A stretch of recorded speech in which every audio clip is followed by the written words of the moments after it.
মেয়ে তুমি মা আর আমাদের কৃষ্ণকালী মা। বিশ্ব মানব চিনল তোমায় কৃষ্ণকালী মা নামে। বিশ্ব মানব চিনল মা তোমায় সোনা মা নামে।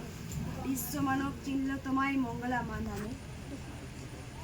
মুক্তি সূর্য রূপে তুমি এলে, সুস্থ জীবন দিয়ে বাঁচতে শেখালে। দেখল জগৎ সেবায় মাঝেই ঈশ্বর যায় পুজি। বিশ্ব মানব চিনল তোমায় কৃষ্ণকালী মা নামে। বিশ্ব মানব চিনল তোমায় সোনা মা নামে। বিশ্ব মানব চিনল তোমায় মঙ্গলা মা নামে। জীবে প্রেম তুমি দিলে প্রাণ ভরে, ভেদাভেদ গেল তব দুষ্কারে। বিশ্ব দুয়ারে করঘাত হানি, গোচারে দেশের অপযশ গ্লানি। মন্ত্র মোদের তোমার বাণী অন্তরে সদা জাগি। বিশ্ব মানব চিনল তোমায় কৃষ্ণকালী মা নামে। বিশ্ব মানব চিনল তোমায় সোনা মা নামে। বিশ্ব মানব চিনল তোমায় মানে তোমার এই মন্ত্রটা আমাদের বাণী অন্তরে সদা জাগি, সবসময় জাগে যায় কৃষ্ণকালী মা। এটা সবাই বলে।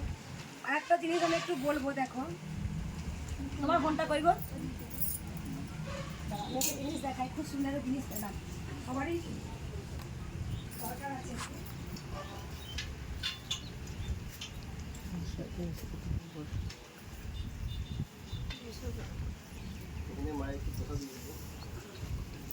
আমি একটু হোয়াটসঅ্যাপে সেন্ড করেছিলাম, দেখি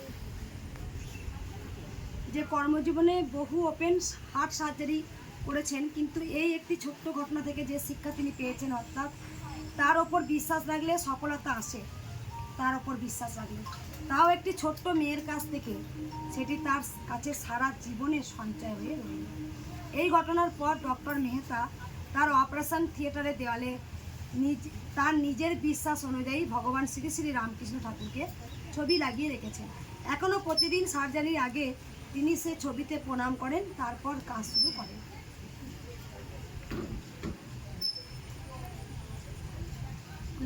এই পোস্ট আমি পেয়েছি। তিনি ভগবান শ্রীকৃষ্ণকে আজও তিনি দেয়ালে রাখেন। লিখেছে সাথে আমার, বলেছে সাথে আমার অপরাধ বোধ হতে লাগলো। আমি চোখ বন্ধ করে দেখলাম, হে ঠাকুর তুমি তো সবই জানো, আশ্চর্য। তখনই জুনিয়র ডাক্তার বলে উঠল, হার্টে রক্ত চলাচল শুরু হয়েছে। আমি দৌড়ে কাছে গেলাম, তারপর দ্বিগুণ উৎসাহ নিয়ে অপারেশন শুরু করলাম। ব্লকগুলো খুলে গেল। সফলভাবে অপারেশন শেষ করলাম। বাইরে বেরিয়ে এসে হাসি মুখে উৎকণ্ঠা নিয়ে বসে থাকা মা বাবাকে বললাম, আপনাদের মেয়ে আরও 60 বছর বেঁচে থাকবে। মেয়েটির জ্ঞান ফিরে এলে আমি তার কাছে গেলাম। সে সপ্রশ্ন দৃষ্টি নিয়ে আমার দিকে তাকালো, যেন জানতে চাইলো রামকৃষ্ণ ঠাকুরকে দেখতে পাচ্ছি কিনা। আমি বুঝতে পারছিলাম না যে তাকে কি বলবো।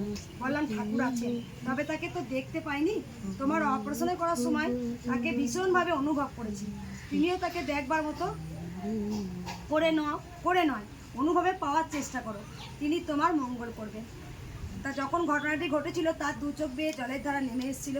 তিনি দীর্ঘ 40 বছরের কর্মজীবনে বহু ওপেন হার্ট সার্জারি করেছেন, কিন্তু এই একটি ছোট্ট ঘটনা থেকে যে শিক্ষা পেয়েছেন তিনি পেয়েছেন, অর্থাৎ তার ওপর বিশ্বাস রাখলে সফলতা আসে, তাও একটি ছোট্ট মেয়ের কাছ থেকে।